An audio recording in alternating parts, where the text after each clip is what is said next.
Well, the year is concluding and it comes time to pick the best of the best. My top 5 movies of the year. I'm going to catch a lot of flack for this list for one sole reason. This list does not contain The Dark Knight because this list is one of my favorite movies. Not necessarily the best movies. The Dark Knight may very well be better than all of these movies. But regardless, I enjoyed these movies for what they were. They are my favorite movies. It's what I enjoyed more. That's what this list is. Now, this, as all my lists, none of these are in order. Enjoy the show. All the way back in the beginning of the year, in January, February? I think it was January. Anyway, January, when no one remembers this movie on the movies of the year list, or no one that likes it. I mean, honestly, this movie was a huge buzz when it came out. Cloverfield was a massive movie. It was a massive hit. You didn't know what was going on, though, in my opinion. It was pretty obvious. And you know what? This movie was a fantastic movie. You look back on it, despite, if you can get past the shaky cam, it's not really all true shaky cam, but regardless of the point, if it doesn't make you sick, this is a fantastic movie. It's got a great point of view reference. The characters not too well developed, but they don't need to be. Relationships are decent, and this is exactly what I wanted it to be. Anyone that watched the Godzilla movies as a kid, and Matt Reeves says this in particular, this is supposed to be an American Godzilla. This is a giant monster rampaging through one of the capitals of the U.S., one of the most known locations, and trampling it over. No one knows what the hell's going on. The civilians, of course, wouldn't. There's no cheesy plotline trying to explain it. This giant monster is here to rampage and kick ass, and he is here and he is mad. But the main character is trying to dodge through the city as well as dodging the monster and his parasites that live on the side of his body. This is a fast-paced, less than an hour and a half movie that you definitely need to see if you like monster movies, if you like action movies, if you like sci-fi. It's got some really good effects for the budget. The ending really leaves you tense. You're like, oh, snap, this was a good movie. And I hate to get too excited about this, but this was just a fantastic movie all the way around. Most critics will agree this is a movie definitely worth seeing, especially if you have not seen it before now. Don't let anyone tell you anything more about it. As soon as you see this review, go online or go rent this movie, go buy this movie, better yet, and watch this movie, catch it. It's really tense. This is a great thriller. It's easily an incredible movie, easily one of my favorite movies of the year. Last but not least, The Dark... Oh, no, I'm not kidding. No, seriously. The Repo, the Genetic Opera. Yes, anyone that has watched any of my videos, I have multiple videos addressing this movie, because this is just... I loved this movie. It is pulpy, it is gaudy, it is over the top, and it is ridiculous. But you know what? That's what I love about it.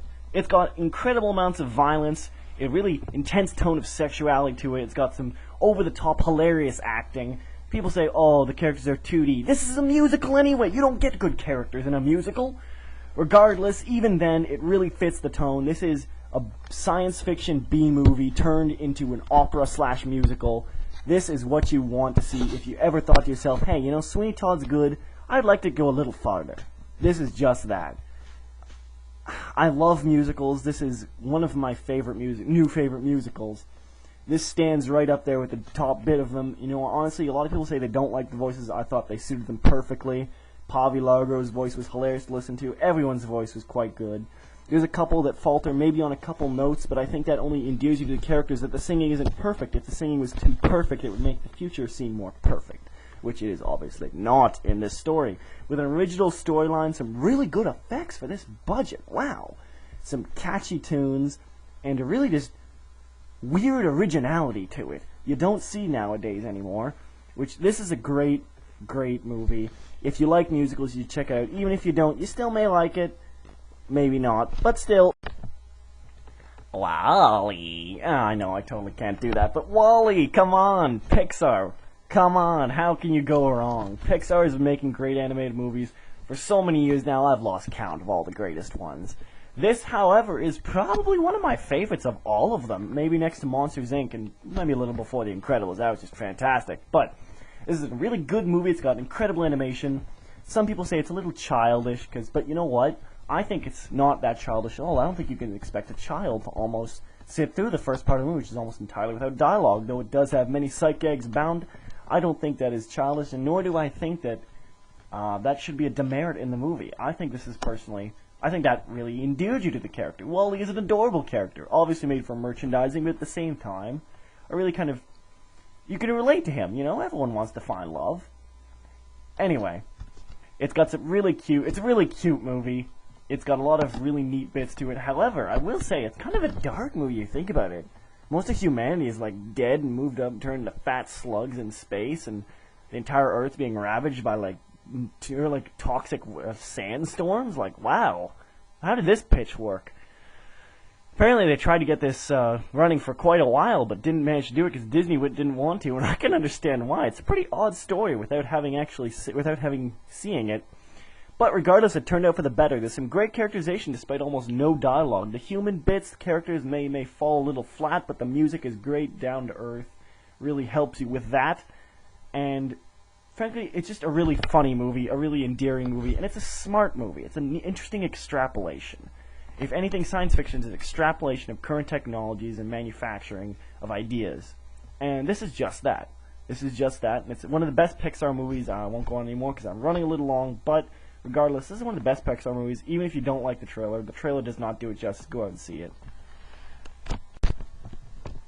The infamous box office bomb Speed Racer. Now, I know a lot of people hate this film, and, maybe rightfully so. It's not a bad movie, but it is a overly stylized movie, and much in the same way Cloverfield will turn off people. If you can't go along with it, you're gonna hate it.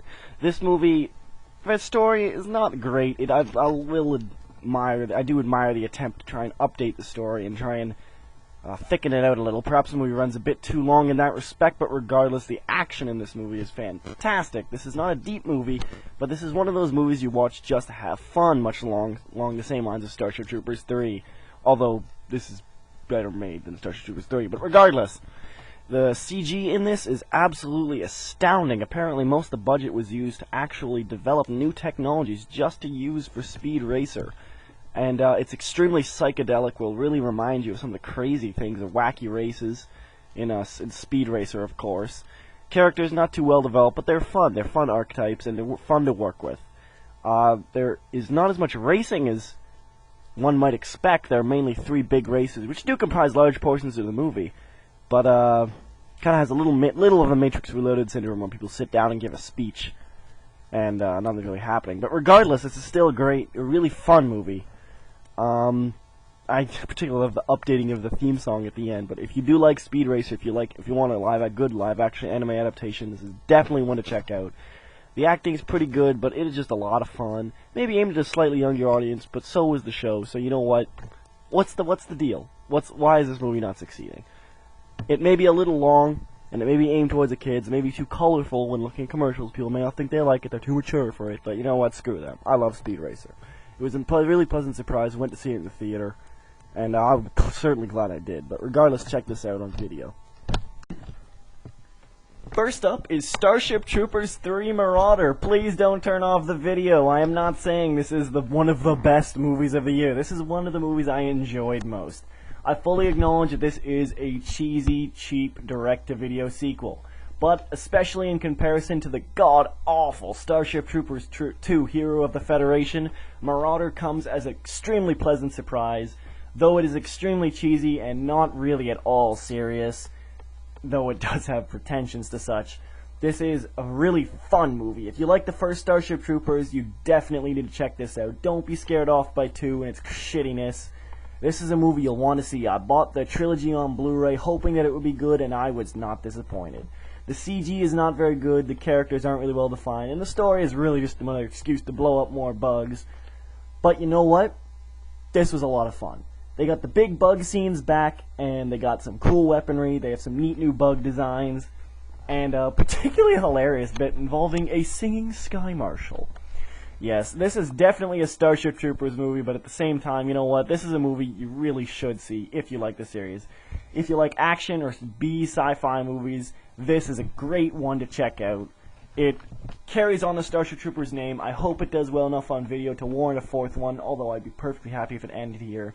I can see them doing more with this series, though, and God knows this is one of the most pleasant surprises I had all year. And that is it, everyone. Yeah, and if you disagree with this list, you know what, feel free. Don't mock me for this list. These, like I said before, these are not necessarily movies I think that are the best made movies that deserve Oscars. No, quite the opposite in most cases. But these are fun movies. These are what I enjoyed the most. Like I said, I know I'm going to get a lot of flack for not including The Dark Knight, and I do think The Dark Knight was a great movie, don't get me wrong. I own it on Blu-ray, but it does not top, it was not the most enjoyable for me.